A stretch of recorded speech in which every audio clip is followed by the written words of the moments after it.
Ya cuando quieras, Jesús. Sí, hola a todos. Estamos esperando a las 7 en punto para empezar. Faltan unos segundos.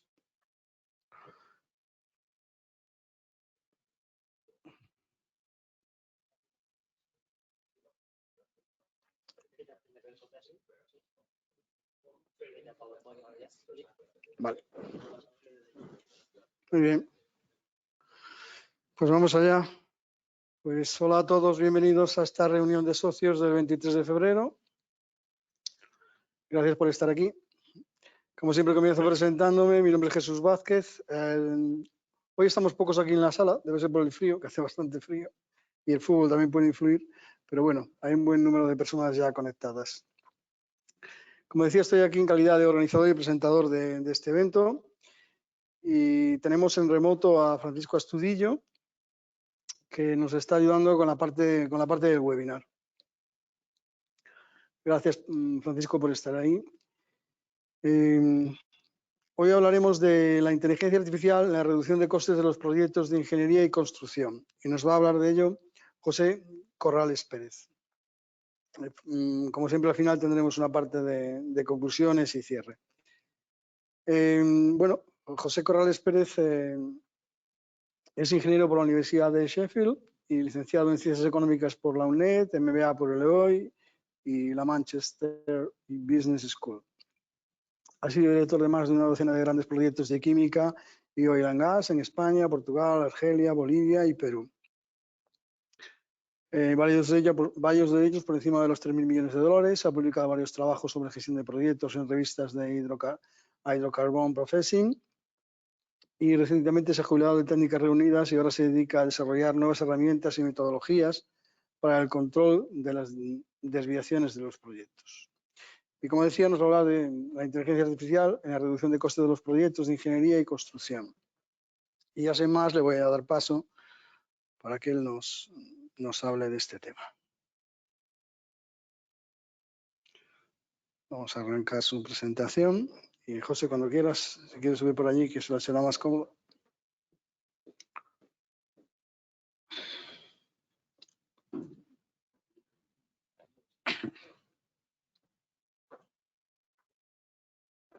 Sí, te ayuda a poner el...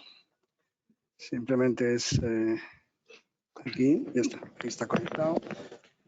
Buenas tardes a todos. Dejo el mando.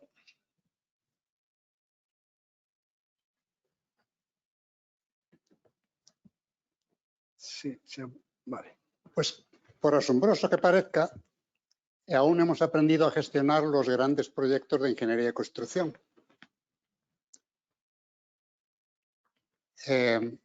Como se recomienda empezar las presentaciones con una frase impactante, puede que alguno piense que esta es la frase impactante, pero no, esta es la cruda realidad. Esta es una encuesta realizada por Ernst & Young hace unos años. Aún está en Internet, se puede encontrar fácilmente en Internet. Analizaron 360 proyectos ya terminados del sector del oil and gas. Aunque en la portada ponen un proyecto en alta mar, pero la mayoría de ellos son proyectos de tierra. Son proyectos de refinerías, de plantas petroquímicas, de oleoductos, de gasoductos. Eso. Y esto es lo que encontraron.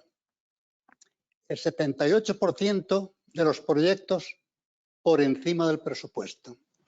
El 65% con retrasos importantes. Pero no estamos hablando de pequeñas desviaciones.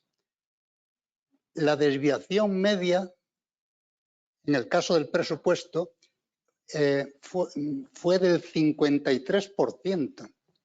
Si esa es la desviación media, imaginaros los casos extremos. Imaginaros también la suerte de los directores de proyecto involucrados. Y no penséis que es que el sector del oil and gas es un sector atrasado. No. El sector del oil and gas ha sido pionero en la introducción de herramientas, tanto de gestión como de diseño. Y ha ensayado también muchas técnicas de gestión. Ha ensayado las planas, las cadenas críticas de Goldratt. La última moda son los Advanced Work Packages. Pero con todo eso, con todas esas herramientas y todas esas técnicas de gestión, pues bueno, ha mejorado mucho la calidad técnica, ha mejorado la seguridad, pero las grandes desviaciones de coste y de plazo siguen ahí inamovibles. No es un problema exclusivo del sector del oil and gas. Estos son datos tomados de un libro de Fleischer, ese nombre que veis ahí abajo, que es un estudioso de los retrasos en los grandes proyectos. Y bueno, aquí hay varios ejemplos. En negro, la barra en negro es el presupuesto inicial y la barra en rojo es el presupuesto al final del proyecto, ¿no? Fijaros que hay desviaciones del 1600%. O sea que no es esto exclusivo del oil and gas, ¿no?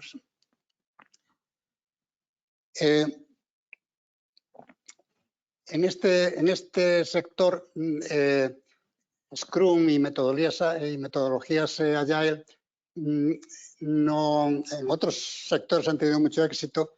En este tipo de proyectos no se prestan al uso de estas tecnologías, de estas metodologías, salvo en el caso de actividades tempranas como I+D o estudios de viabilidad. El único proyecto así de tipo industrial que yo conozco que se estén utilizando metodologías Agile es el ITER. Claro que no es un proyecto cualquiera, este es probablemente el proyecto más complejo y más ambicioso de la historia, ¿no? Se está haciendo, como seguramente sabéis, en Francia, en Cadarache, pero con la participación de medio mundo, con la participación también de Estados Unidos, de Japón, de Rusia, de China. Y en este proyecto están utilizando Waterfall. Pero claro, no es un proyecto cualquiera. Este proyecto empezó en el año 2006 y su operación no está prevista hasta el año 2033 o 2038. Y el presupuesto empezaron con 5.000 millones de euros. Ahora no recuerdo si eran euros o dólares, pero más o menos da igual, no sé. Y un dineral. Pero el presupuesto ya va por los 25.000 millones y seguramente cuando termine serán 50.000 o más.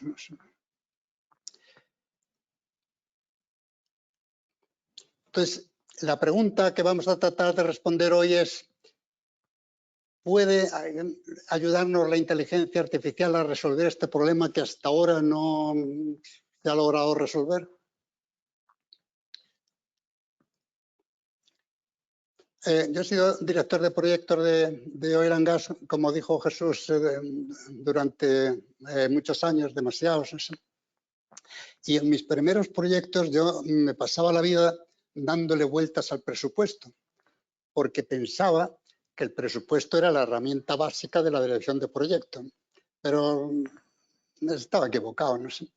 El presupuesto es una referencia imprescindible, pero no es más que eso, no es más que una referencia que te dice si vas bien o vas mal, pero no es una herramienta que te sirva para mejorar el proyecto.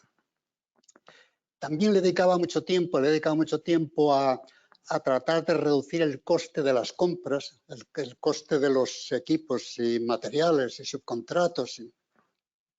Que si uno le dedica mucho tiempo a a conseguir muchas ofertas, a negociarlas todas, a negociar los precios y a hacer análisis de valor, pues se logra reducir, por ejemplo, la partida de equipos, pues se puede reducir pues, en un 5%.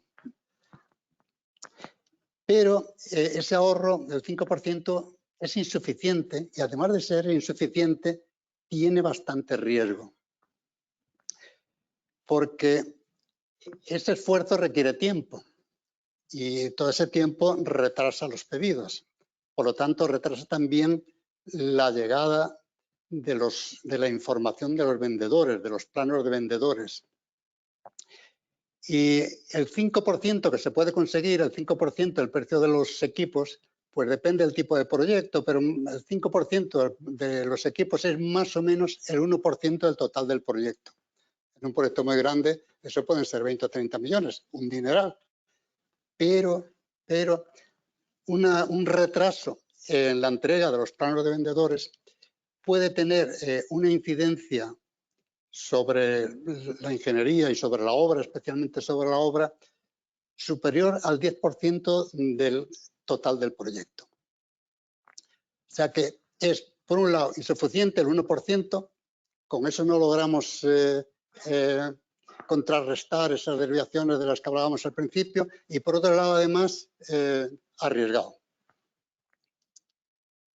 Mis resultados empezaron a mejorar cuando me di cuenta que donde me tenía que concentrar era en el programa del proyecto.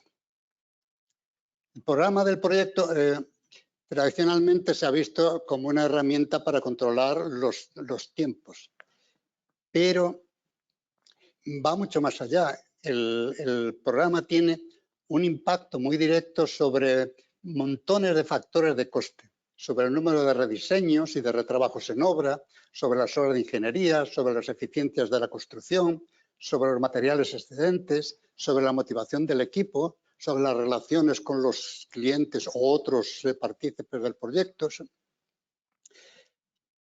Vamos a ir viendo que el programa es la más potente de todas las herramientas de gestión de proyectos. Un ejemplo de cuál es la incidencia, de cómo incide el programa sobre los costes. Un ejemplo. Imaginemos que el contratista principal hace una planificación optimista de la emisión de planos a obra. Estas planificaciones optimistas suceden todos los días. De hecho, hay una encuesta que dice que el 40% de los planos llegan a la obra con retraso sobre la fecha prevista, el 40%. Entonces, a partir de ahí, ¿qué sucede? Bueno, pues los contratistas de construcción movilizan sus recursos de acuerdo con el plan, porque además para eso está el director de proyecto y para asegurarse de que se movilizan. Pero los planos llegan más tarde de lo previsto.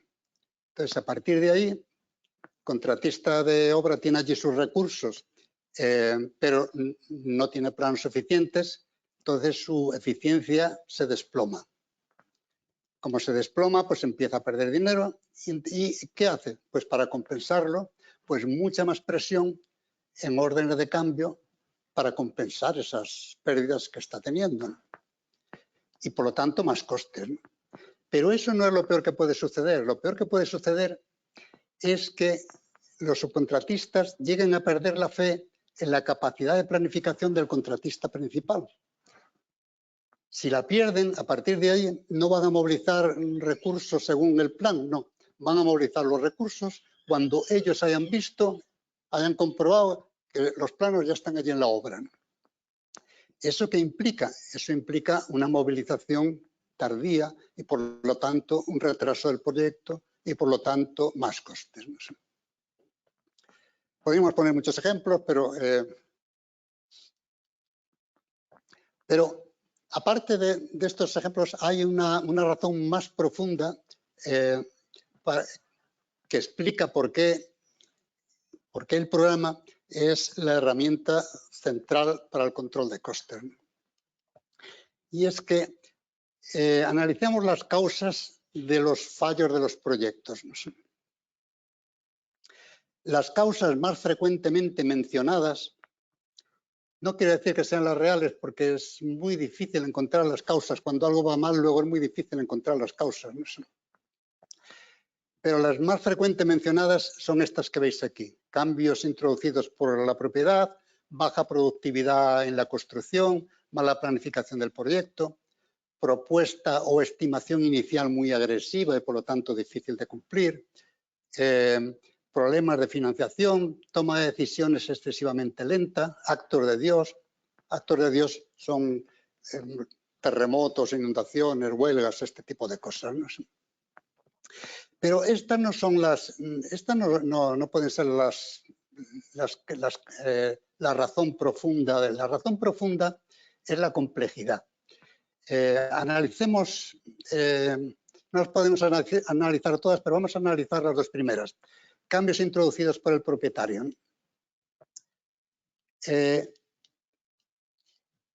Los cambios, si el propietario introduce un cambio, es porque la relación beneficio-coste es favorable y el contratista es compensado por eso, ¿no? Entonces, ¿por qué es un problema? ¿Por qué se convierte en un problema? Pues se convierte en un problema porque habitualmente el resultado del cambio no es lo que se esperaba. ¿Y por qué no es lo que se esperaba? Pues porque la complejidad del proyecto hace muy difícil cuantificar, estimar lo que va a suceder con ese cambio, ¿no? Por eso es también tan difícil que el contratista y el propietario lleguen a un acuerdo sobre el coste y el impacto del cambio.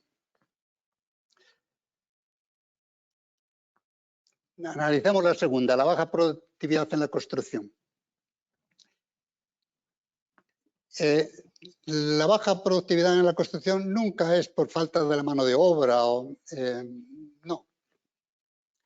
A veces hay zonas o ocasiones donde la mano de obra no es todo lo cualificada que debiera, pero eso se sabe a priori y eso ya está previsto y ese no es el problema, ¿no? El problema es que algunos datos estadísticos, el 40% de los planos llega más tarde de lo programado. Eso es una estadística del MARO de 2015.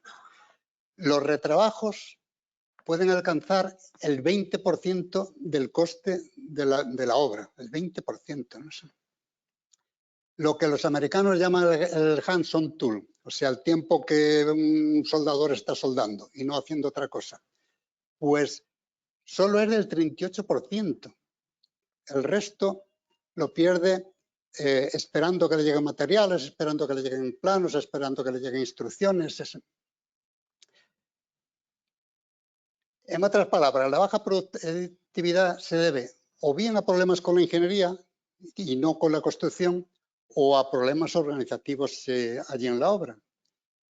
¿Y cómo se explica que equipos muy experimentados fallen tan a menudo? Pues por la complejidad de los proyectos. ¿Y cuál es el origen de la complejidad en los proyectos de ingeniería y construcción? Sabéis que en argot se suelen llamar EPC, ¿no? Pues hay muchísimos trabajos académicos sobre el origen de esa complejidad, pero no hace falta leerse esos trabajos académicos, basta con ver el programa del proyecto. En este sector se utiliza casi exclusivamente para programar el Primavera. Es muy raro que alguien utilice Microsoft o en el 90 y mucho por ciento de los casos se utiliza el Primavera. Si el director de proyecto le dice al equipo de programación, al que está realizando y siguiendo el programa, vamos a reunirnos para ver el programa, pues lo que se encuentra en la mesa es esto que veis ahí a la derecha. En este caso concreto no sé cuántas páginas tenía, pero vamos, 60, 70 páginas de programa es habitual, ¿no? Un proyecto medio tiene más de 20.000 tareas y, lo que es peor, más de 50.000 interacciones entre las tareas. Claro, eso analizar eso excede las posibilidades de cualquier cerebro humano. Esa complejidad pues oculta la dinámica interna del proyecto y hace muy difícil prever el impacto de las decisiones sobre tareas que se van a realizar aguas abajo, a lo mejor 2 o 3 años más tarde, y muy difícil ver ahí los riesgos y las oportunidades. Dirigir un proyecto de ingeniería de construcción con estas herramientas es casi como conducir un coche en plena niebla, ¿no? Y el problema no está tanto en el número de tareas. El problema está en una cosa menos visible que las tareas, que son las relaciones entre las tareas. Lo que los programadores llaman las relaciones de precedencia, ¿no?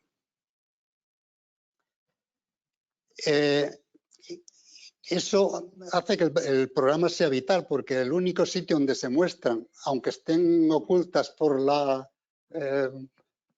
número de ellas, que hace que es oculta, pero la única herramienta que muestra las relaciones de las interacciones es el programa. Las interacciones son las grandes desconocidas, ¿no? Un simple cambio en una interacción puede cambiar por completo la dinámica del proyecto. Si, por ejemplo, si en lugar de comenzar la obra civil con el 60% de los planos, pues no se planifica para empezar con el 60%, sino lo planificas para empezar con el 40%, pues el proyecto va a ser totalmente distinto. Va a haber mucha menos presión sobre la ingeniería, pero a cambio la obra va a haber muchos más retrabajos, muchas más órdenes de cambios. Pero el análisis de las interacciones es tan laborioso y complejo, y además muchas de ellas no son tan visibles, no son tan fáciles de ver, que muy a menudo esas interacciones están mal planificadas o no planificadas con la suficiente.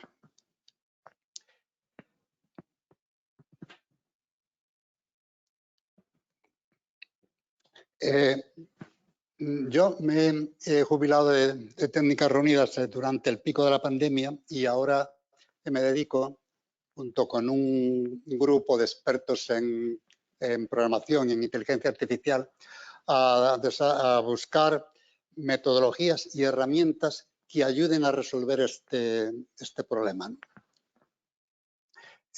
Luego hablaremos de una de estas. Ya hemos desarrollado 2 herramientas y alguna metodología que no tiene nada que ver con las herramientas. Luego hablaré de alguna de ellas. Pero vamos a hablar un poco de la inteligencia artificial. Las técnicas de la inteligencia artificial son muy variadas, pero se pueden agrupar en estos 3 grupos: sistemas expertos, métodos numéricos y redes neuronales. Los sistemas expertos se basan en reglas, por eso también se suelen llamar sistemas basados en reglas. Se basan en árboles de decisión o reglas de si sucede esto, puede ser debido a estos.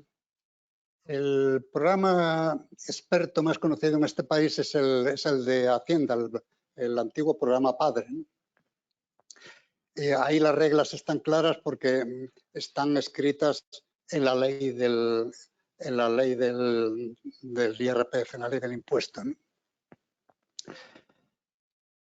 Los métodos numéricos no utilizan reglas, ahí se trata de conseguir datos históricos, datos estadísticos y utilizar técnicas matemáticas, generalmente de tipo estadística matemática, para analizar correlaciones entre ellas y ver tendencias y poder hacer extrapolaciones. Las redes neuronales son un animal completamente distinto. Ningún parecido a estas otras dos, ¿no? O sea, el de los sistemas expertos es una cosa muy parecida a lo que consideramos que es la lógica.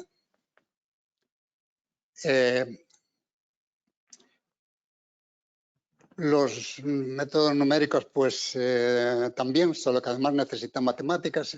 Y las redes neuronales son una cosa completamente distinta. El invento más disruptivo de la humanidad, hasta la fecha, por lo menos, ha sido el transistor. Transistor, como todos sabéis, pues es un aparatito muy sencillito donde hay una corriente eléctrica que pasa de la C a la E y esa corriente se controla aplicando un pequeño voltaje en la base, esa D que se muestra por debajo, ¿no?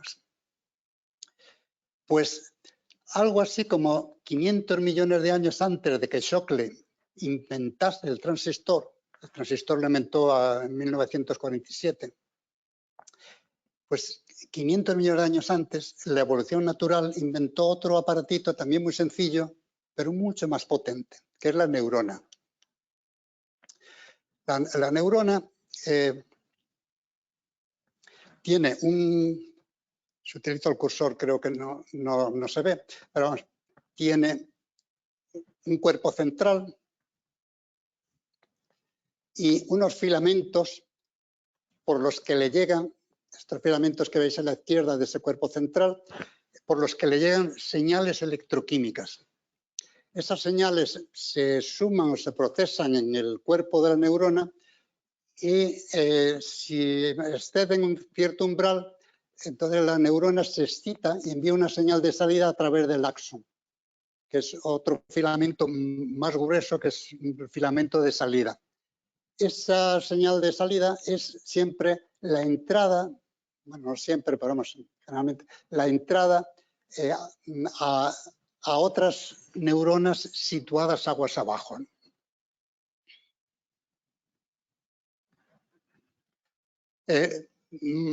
Más sencillo si lo explicamos utilizando un símil eléctrico. Estas son las señales de entrada. Cada señal se multiplica por un peso, eso es lo más importante, y en el cuerpo de la célula esas señales se suman y cuando la suma excede un cierto umbral, la neurona se excita y envía una señal de salida que va a alimentar las entradas de otras neuronas situadas más abajo. Lo importante son los pesos, ese factor por el que se multiplica cada una de las señales de entrada, que se llaman pesos sinápticos. Todo lo que las personas sabemos y todo lo que conocemos, todo lo que tenemos en la memoria, incluso nuestra forma de pensar y actuar, está en esos pesos sinápticos.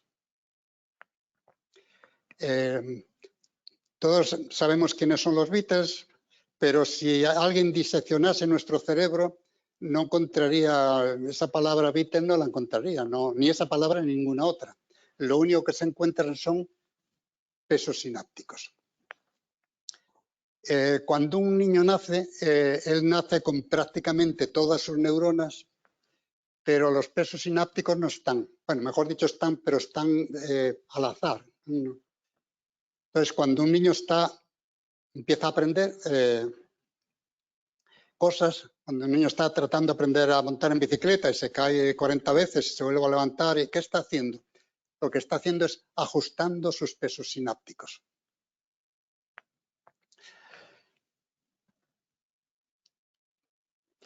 Lo mismo que un computador es una red de transistores, un computador moderno pues tiene tantos transistores como habitantes hay en el planeta, es decir, del orden de 8.000 millones de transistores. El cerebro humano tiene como 10 veces ese número de neuronas, pero cada neurona es mucho más potente, ¿no?, que el transistor, ¿no? ¿Y cómo están organizados? Bueno, pues el computador tiene los transistores organizados en forma de flip-flops, o sea, puertas lógicas. Y las neuronas, el cerebro organiza las neuronas por capas. Hay una capa de neuronas que es la capa de entrada, entonces las señales de entrada, los datos de entrada, si hay que resolver un problema, pues los datos le entran por aquí, por las dendritas de aquí, y sus salidas, sus axons, van a alimentar las dendritas de todas estas capas, hay varias capas, y al final hay una capa cuyos axons dan la solución.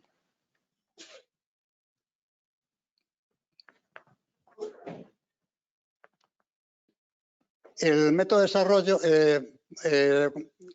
cuando se trata de un sistema experto, pues se trata de encontrar las reglas, encontrar la lógica del problema, y si uno tiene la lógica del problema, pues a partir de ahí es muy fácil hacer un programa que lo resuelva o que diga cuál es la solución. Con los métodos numéricos lo que hay que hacer es tener muchos datos históricos sobre el problema y analizar esos datos históricos. Con las redes neuronales la cosa es distinta. El comienzo es más sencillo porque las grandes tecnológicas como Google o Amazon han puesto a disposición de todo el mundo sus propias redes neuronales. Entonces lo único que hay que hacer es coger la red más adecuada, pero hay que entrenarla. Y para entrenarla, entrenarla es ajustar los pesos sinápticos. O sea, hay que meterle casos reales, ver si da una solución correcta. Si no da una solución correcta, hay que decirle que no es correcta y ellos se van autocorrigiendo, ¿no?, hasta que, tras intentar miles de veces, pues terminan dando la solución correcta. Pero hay que entrenarlas no con miles de datos, con millones de datos. Nosotros somos algo más, el cerebro humano es más rápido aprendiendo, pero por ahora las redes neuronales son muy lentas, necesitan millones de datos.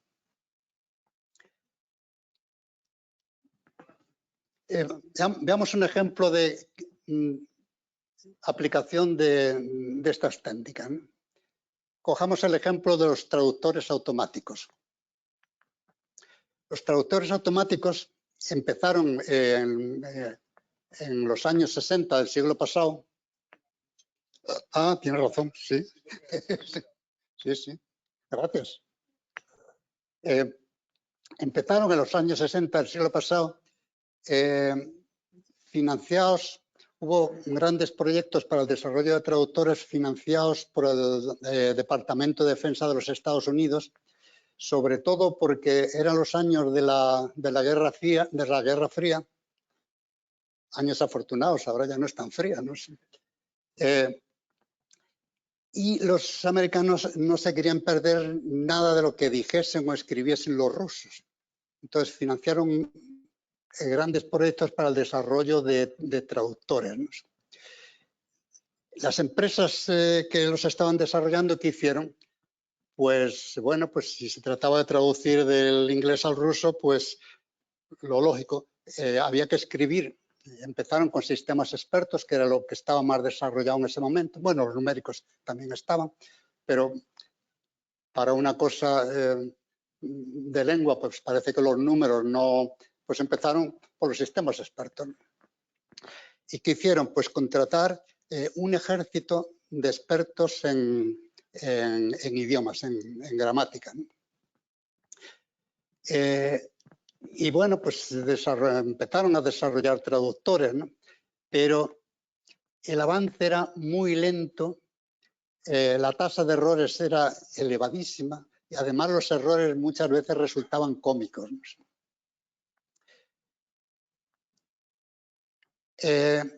más o menos a principios de este siglo, muy a principios de este siglo, alrededor del 2005 que he puesto ahí, ¿qué hicieron estas empresas? Visto lo lento que iba la cosa, despidieron al ejército de expertos en gramática, ¿no? Y contrataron unos pocos matemáticos. Y claro, algunos diréis, bueno, pues vaya una cosa, ¿no? Si se trata de idiomas y ¿qué puede hacer un matemático que no puede hacer un experto en gramática, un experto en idiomas, ¿no? Pues lo que hicieron fue preparar una colección inmensa de millones de frases en el idioma A y a su lado la traducción al idioma B hecha por un humano. ¿De dónde las sacaron? Pues de libros editados en varios idiomas, de cosas como actas de las Naciones Unidas que coge la misma acta y la traduce a no sé cuántos idiomas, de cosas de ese tipo, ¿no? Y cuando ya tienes millones de frases en ambos idiomas, pues ¿qué haces para traducir? Pues coges la frase A que tú quieres traducir al B, coges esa frase, te recorres las frases del idioma A hasta que encuentras una que es muy parecida. Cuando ya la has encontrado, ahí al lado tienes la traducción, además hecha por un humano. Entonces con esto pegaron un salto impresionante. En el 2008, me parece que es, 2007, Google anunció que había abandonado los sistemas de reglas y que estaba utilizando los numéricos porque les daba un mucho mejor resultado. Y además, una vez que has desarrollado el procedimiento, pues luego utilizar ese mismo procedimiento para otro idioma es fácil, ya no necesitas estudiarte las reglas de ese idioma, no, es aplicar el mismo procedimiento, ¿no? Pero eso funciona bien, vamos, hasta que, o sea, no es que dejase de funcionar, siguen funcionando bien, pero más o menos en el 2014 o así, empezaron a utilizar redes neuronales. O sea, en lugar de los métodos numéricos, en el 2014 más o menos, empezaron a aplicar redes neuronales. Las redes neuronales, hasta entonces con el lenguaje no funcionaban. Funcionaban bastante bien en el reconocimiento de imágenes, porque varios médicos encontraron la estructura de la corteza visual de los animales, estudiando fundamentalmente a los gatos. Entonces, lo que hicieron los informáticos es copiar esa estructura de esa estructura animal y a partir de ahí el reconocimiento de imágenes con esa estructura que se llama ahora se me ha ido el término, bueno, pues el reconocimiento de imágenes pegó un salto, pero los idiomas se seguían resistiendo. Pero hacia el año 14 o por ahí se desarrollaron una estructura de red que se llama recurrente y esas empezaron a funcionar bien con los idiomas. Y ahora ya los traductores funcionan, las traducciones automáticas ya son generalmente bastante mejor que las de los humanos. Aún dan algún fallo, pero su tasa de fallos ya es inferior a la de los humanos. Si alguno pensáis que no, es que no habéis utilizado los traductores que hay ahora, ¿no? Pero hay traductores buenísimos eso. Y los hay a múltiples idiomas. El traductor de Google traduce a 110 idiomas. El de Google, por cierto, no es el mejor traductor, ¿no? pero traduce a 110 idiomas, incluidos el esperanto y el latín, y idiomas de los que yo por lo menos nunca había oído hablar, ¿no? Pero recientemente, desde hace un año así, están abandonando las redes recurrentes para utilizar un tipo de red que se llama de transformador, que es el mismo tipo de redes que utiliza GPT, que seguramente habéis oído hablar del chat de GPT, ¿no? Y entonces ya con estas, actualmente si utilizáis cualquier traductor, pues está utilizando estructuras recurrentes, ¿no? Pero las de los basados en transformadores, esas ya nos superan a los humanos, pero con muchas diferencias. Entonces, ¿cuál aplicar? ¿Cuál aplicar al problema que nos preocupa, que es el de qué podemos hacer para reducir las desviaciones en los grandes proyectos? Pues si uno conoce las reglas lógicas del problema, pues lo suyo es aplicar sistemas expertos, porque esos son predecibles y sabes lo que hacen y lo van a hacer siempre. O sea, lo más rápido y lo más eficaz es, cuando se conocen las reglas, es el sistema experto. Pero no siempre se conocen las reglas, no es fácil saber cuál es la lógica que hay detrás de los problemas, ¿no? Entonces, si no se conocen las reglas, pues hay que utilizar o métodos numéricos o métodos neuronales. Pero entonces hacen falta muchos datos históricos. Sobre todo en el caso de los neuronales hacen falta muchísimos datos históricos. Y en el caso de los proyectos, nadie tiene millones de proyectos similares. Entonces, la aplicación tanto de los numéricos como de los neuronales, pero especialmente de los neuronales, al problema que nos ocupa, pues no parece viable, ¿no?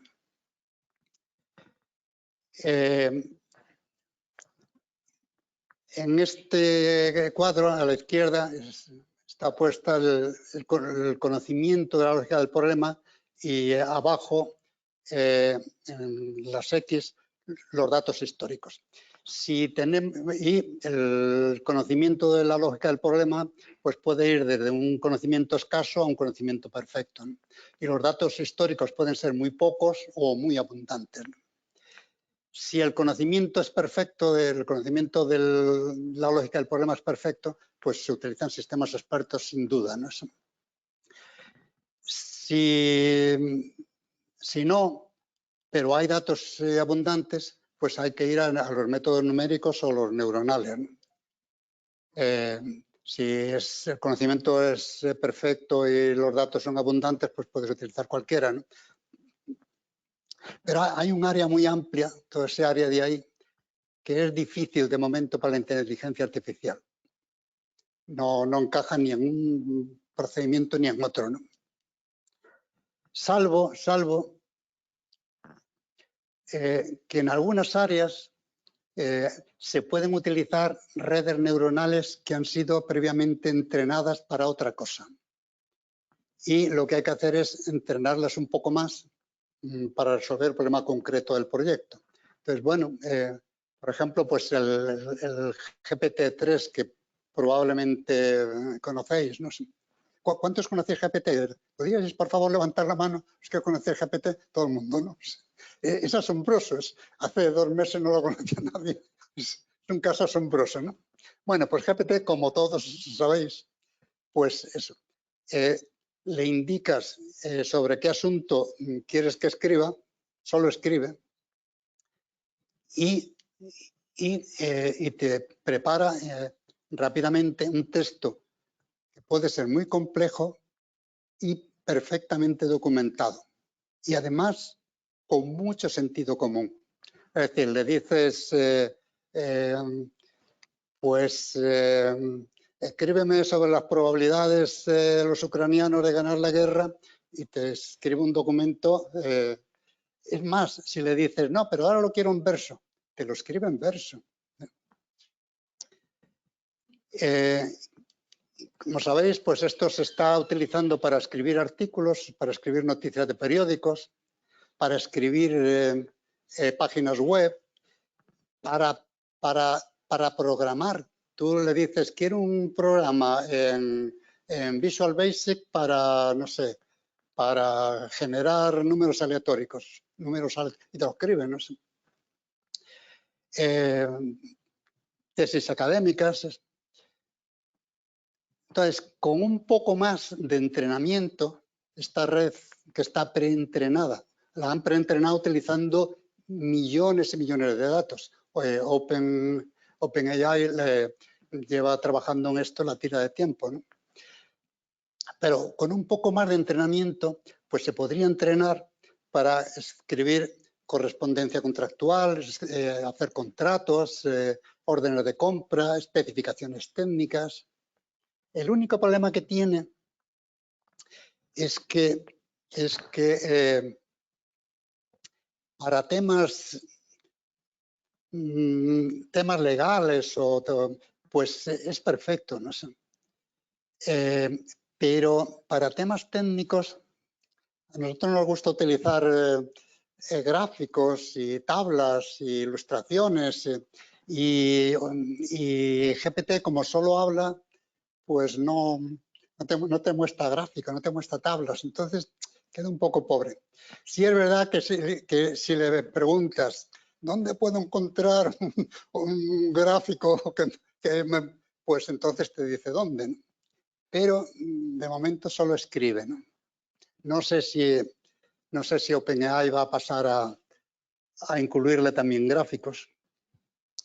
Ellos tienen otro programa que se llama DALL-E, escrito DALL-E, se llama Dailies, que maneja gráficos, pero yo creo que van con otro objetivo, no sé. Bueno, pues entonces, conclusiones. ¿Cómo vamos de tiempo? Bien, ¿no?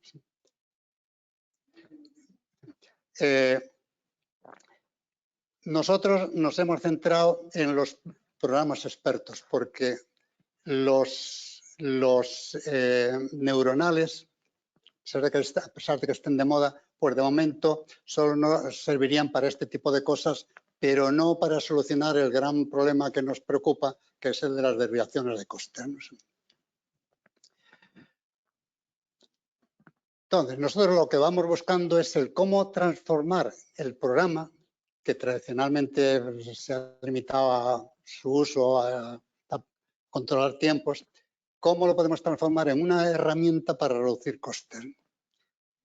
Y claro, lo suyo es empezar por el programa inicial del proyecto, empezar por hacer un programa inicial que esté pensado para reducir el coste total del proyecto, ¿no? Y para evitar desviaciones. La preparación del programa inicial de este tipo de proyectos es muy compleja. Normalmente requiere 2 a 3 meses. Generalmente los clientes dan en los contratos, ponen una condición que es que a los 3 meses el programa de primavera tiene que estar listo. 3 meses.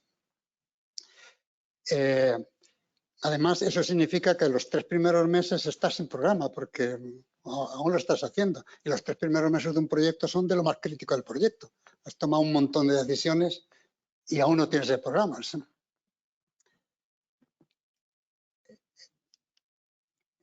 Y los planificadores, normalmente hay un equipo de planificación.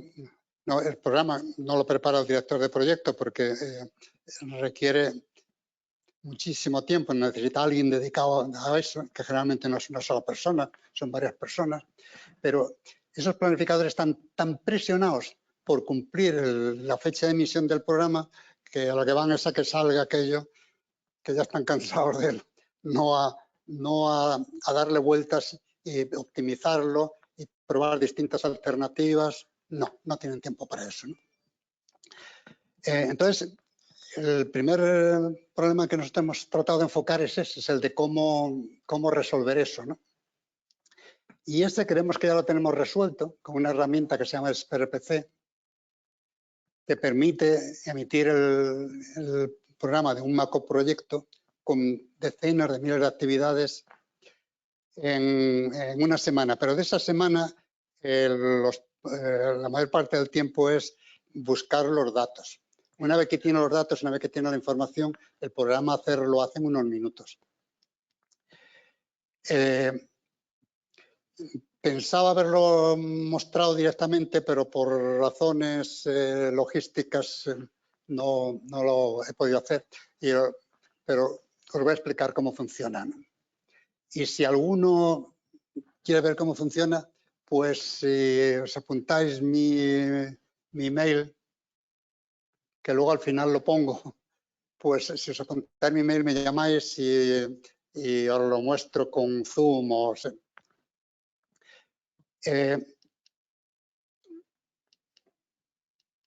Pues ¿cómo funciona este programa para emitir ese programa inicial del proyecto con las decenas de miles de actividades? Pues primero, son 4 pasos. El primero, pues hay que facilitarle la información sobre el alcance del proyecto, el tipo de proyecto y el alcance del proyecto. Entonces, el modelo que tenemos hecho, solo tenemos, la herramienta sirve para cualquier tipo de proyecto, pero la herramienta se basa en un sistema de reglas que le llamamos programa maestro, y ese programa maestro, esas reglas las hemos hecho solo para proyectos de plantas de proceso. ¿Eso qué abarca? Eso abarca plantas químicas, petroquímicas, centrales térmicas, plantas de gas, este tipo de plantas, ¿no? Pero ese programa también se podría escribir para cualquier otro tipo de proyecto. De hecho, estamos interesados en desarrollarlo para otros tipos de proyectos. O sea que si alguno tiene en mente algún otro tipo de proyecto, pues si me contactáis, pues os lo agradecería. Tienen que ser proyectos muy complejos porque si no, no merece la pena. Si es un proyecto muy sencillo que se puede planificar en un día utilizando Microsoft, entonces casi no merece la pena. Pero si es un proyecto complejo, entonces sí. Bueno, pues primero hay que darle la información. Entonces, en el caso del modelo que hemos desarrollado, que es para plantas tipo química, petroquímica, lo primero hay que decirles qué unidades hay ahí y qué tipo de equipos tienen. Hay que darle los pedidos que piensas poner y cuál es el plazo de entrega de esos pedidos. Lo que veis aquí es solo una vista parcial de las páginas de entrada, ¿no? Y hay que contestar toda una serie de preguntas que hay que contestarle con sí o no. Las preguntas que te pregunta, pues, por ejemplo, ¿hace falta un soil test, sí o no? ¿Hay que hacer un movimiento de tierras o aquello ya está llano? ¿Hay que pilotar o no hay que pilotar? O sea, hay que contestar toda una serie de preguntas, pero con sí o no.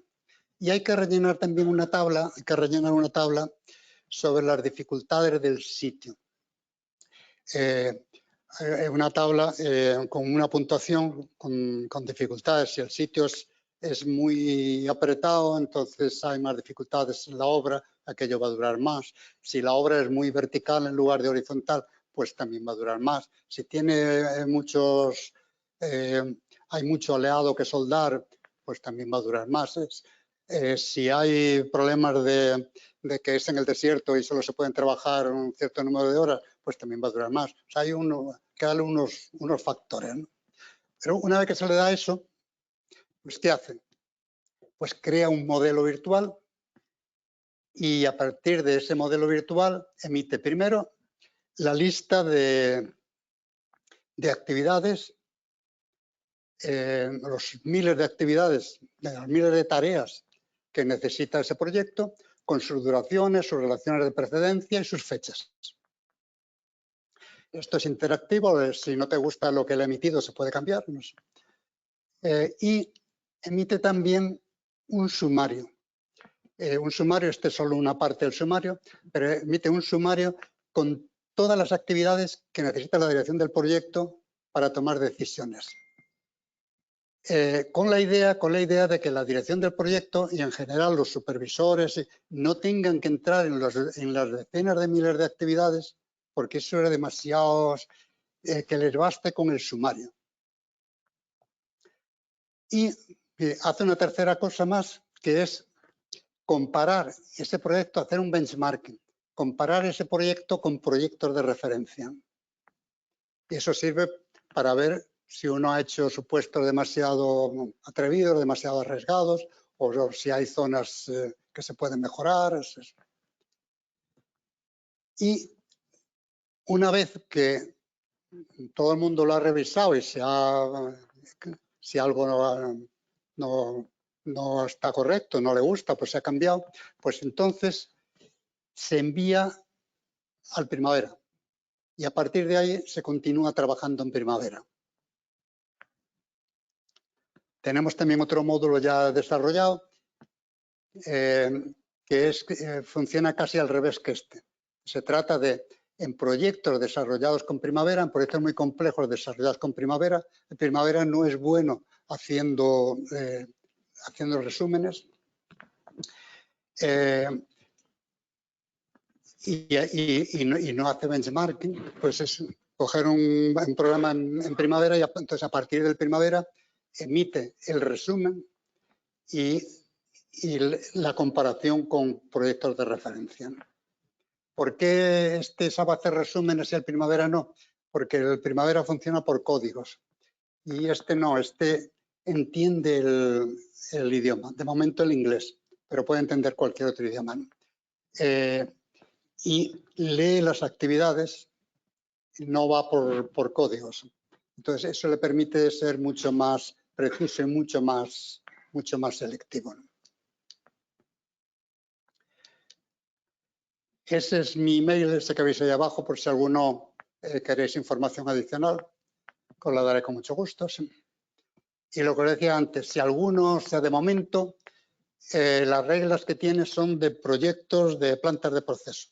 Pero si alguno tiene proyectos complejos y piensa que le puede ayudar el tener un sistema que le emite el programa una vez que están los datos en solo unas horas, pues estaría interesado en hablar con él.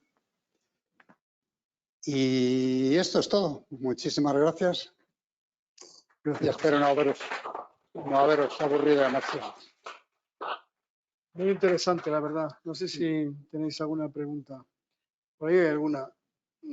A ver, voy a acercar un micro. Una por aquí con Fernando y tú también por allí. Hola, buenas tardes. Bueno, yo también me he dedicado 30 años al vil y sucio sector del oil and gas. He echado también muchas referencias. Lo que me ha llamado la atención mucho es el paso 4. Es decir, ¿cómo pasas eso al primavera? ¿Qué interface es? Es muy sencillo, es muy sencillo. ¿Te lo permite el programa? Pues, Sí. No. De hecho, en los proyectos muy grandes, los planificadores habitualmente no trabajan al 100% en primavera. Hay cosas que las prefieren hacer en Excel. Sí, en Excel sí, yo creo. Sí. Y entonces, una vez que lo hacen en Excel, lo vuelcan en el primavera, pero les es más cómodo trabajar en Excel y luego volcarlo en el primavera. Esa es la puerta que utiliza este también. Ya me queda claro. Este emite una lista de actividades y lista de precedencias y primavera lo lee instantáneamente. Sí. Vale, gracias.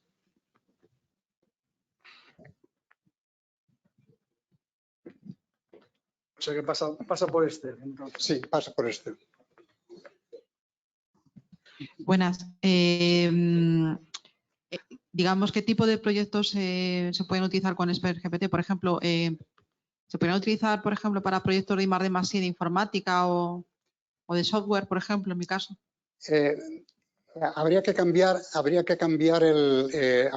las reglas. O sea, lo que es la base, lo que es la herramienta, porque ¿cómo funciona la herramienta? Pues la herramienta funciona igual que los planificadores humanos. Los planificadores humanos, ¿qué hacen? Si tienen que planificar un proyecto yo hablo de los que yo conozco, pero un proyecto de una planta de polietileno, por ejemplo, Pues, ¿qué hacen? Pues, si han trabajado antes en una planta parecida, y normalmente es así, ellos acaban de terminar un proyecto que es parecido, no sé. Es parecido, pero tiene de equipos distintos, nombres distintos, es todo distinto, pero tiene una estructura parecida. Pues entonces, ¿qué hacen? Parten del que tienen y se ponen a cambiarlo, a ajustarlo para el nuevo, ¿no? Este hace lo mismo. Este, para planificar un proyecto, parte de un modelo tipo de proyecto que tiene. Muy simplificado, pero que al fin y al cabo es como un programa tipo. Y lo ajusta, como por otro lado se le ha metido información sobre el proyecto, pues lo ajusta a ese proyecto, ¿no? Entonces, ese programa típico puede ser en principio puede ser de cualquier cosa. Puede ser de cualquier cosa. No. Sí, pero las preguntas que tiene que hacer para customizarlo, que a mí me intriga. Claro, ¿de dónde saca esa información? O sea, ¿cómo Perdón, sabe? te he oído muy mal. Perdón, las preguntas que hace para adaptarlo es lo que a mí me intriga, porque el proyecto no, tipo claro. lo puedo llegar a pensar. Es decir, yo, por ejemplo, introduzco un programa tipo de cómo se hace un proyecto en Scrum, por ejemplo. Es que las preguntas están en el modelo. O sea, cuando tú, ese modelo maestro del cual parte, cuando tú construyes el modelo maestro, en el fondo no le estás diciendo tienes que hacer estas preguntas, pero de ahí ya salen las preguntas que tiene que hacer. O sea, una vez que le has metido el modelo maestro, de ahí ya sabe lo que tiene que hacer. Tiene que haber Ahora un bien, catálogo uno de primero. informática, si es uno de informática,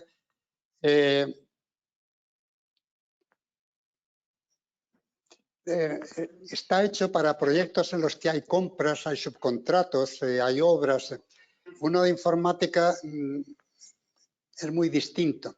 Entonces necesitaría bastante, puede hacerlo, pero el modelo ya sería como bastante más distinto al que tiene actualmente. Ya no bastarían con cambios en el modelo de partida, en las reglas. Habría que empezar, en las reglas habría que empezar desde cero. Sí. Sí. ¿Tenéis alguna otra pregunta? No. Pues entonces seguimos. Muchas gracias, José. Muy bien, pues muchas gracias. Muchas gracias. Ha sido muy interesante y nos hemos quedado con ganas de seguir hablando del tema, yo creo. Yo por lo menos. Pero el tiempo manda. Y ya nos lo hemos consumido. Son las 8. Vale, bueno, los mensajes del final.